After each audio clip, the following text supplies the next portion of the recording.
So, as far as a couple specific examples, one thing I'm looking at, for instance, is the register scavenger, which is currently relatively, the bulk of the register scavenger machinery is target independent, but the only target that uses it currently is ARM. If you look at the code, there's a bunch of code in the ARM backend that should probably be target independent. And so, like right now, I'm working on making PowerPC use register scavenging, and there's a whole bunch of code that I don't want to have to write in every backend. So, for instance, you could take that as say, I'm going to move, 40, the pieces of this code that make sense up into the target independent part, and then everybody benefits. Or there's a bunch of stuff I think in the x86 backend, or maybe the ARM backend, I'm not sure, for rearranging basic blocks to have better fall throughs and stuff, depending on what kind of branches the target has and stuff like that. And that should really be up in a target independent, sort of basic block layout optimizer or pass. And those are the kinds of things that they aren't total rewrites, they're just sort of incrementally improving what we have so that everybody benefits, and going forward there's less work. The code layout branch alter stuff is all common. You're thinking of the branch shortening. Oh, okay. So what I'm going to do next is talk about the individual passes, the big pieces of the code generator. Delve into a little more about what's missing and what can be done to make them better. Let's start with the current instruction selection. Okay. There you go. Oh, okay, you're on. Okay. I actually want to stay here and look at myself. So again, don't pay too much attention to the details. So this is a very high level fluffy stuff. So LLVM's instruction selection is very aggressive, but very easy to understand. Kind of a tree matching opposite. So go bottom up and be very aggressive about merging stuff into, so try to merge as much of the target dependent stuff into a single instruction. So we can, for example, on x86, you can do an add with a low folded in. So these are all good. In most cases, it does a very good job. The trouble comes when you have multiple instructions that have roughly the same pattern complexity. But one is actually cheaper than the other. We don't currently have a very good way of specifying that kind of information. So this is just something we can do to make it better. Find an easy way to specify this information without a lot of pain. Then that makes existing code better. Then moving on to things we can do later to dramatically make it better. It's using BERT or dynamic programming kind of stuff, where we actually go back and feedback and try different approaches and try to find the optimal instruction selection sequence. So a good example of this on x86, when you do floating point arithmetics, you can actually try SSE instructions, or you can try x87 instructions. So in some cases, depending on how the result is being used and what the inputs are, whether they're in what kind of register they're in, whether they're being loading, you can come up with a different sequence based on your situation. Yes. The next big thing we can do, which we're talking about a lot of time, is whole function instruction selection. Here's a not very clear motivating example where you have basically a short that's being kind of sign extended in both basic blocks into integer.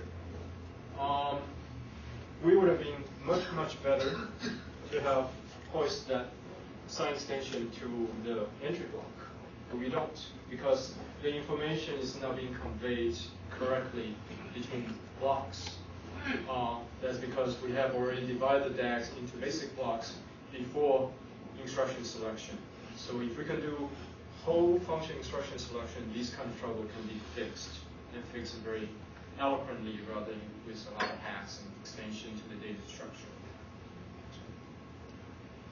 Again, feel free to stop me for questions. sure it's all very clear to everyone. Instruction selection, scheduling. The focus again should be on improving the current heuristics. Find examples where it fall flat, that kind of stuff, and we tweak the heuristics. In general, for the targets we care about, I don't think there's a huge number of things we can do here. But if your target is a little different from x86, for example, if you're working more on Itanian stuff, kind of stuff, there's things you can do. Another open question is, how well would it do with whole function ISO? One of the very thing I should point out that's very different with our instruction scheduling than the traditional, many other compilers you might have to work on is the instruction scheduling is actually working on the DAGs. So it does two things. Not only does it create a schedule, it actually kind of lower the DAG into the familiar tree address code at the same time.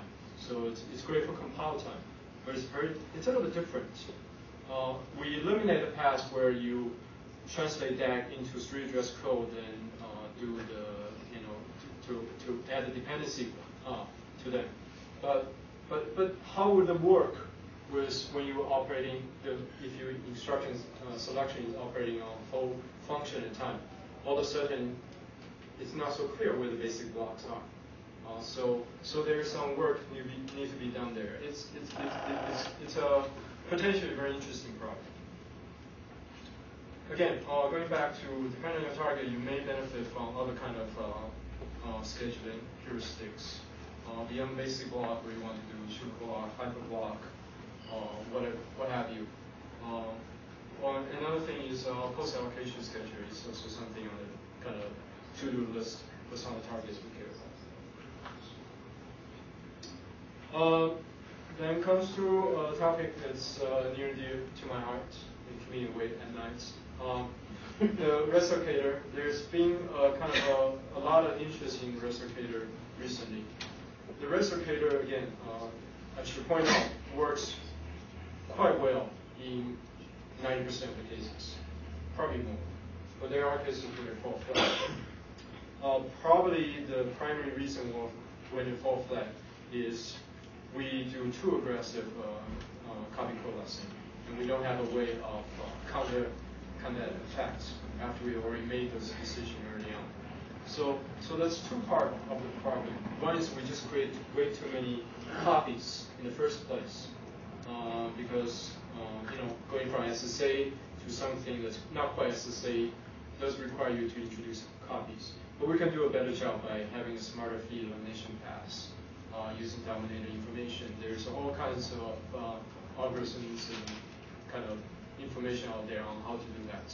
So I think doing that will be very beneficial and would not require kind of huge infrastructural changes to the later passes. That should just work.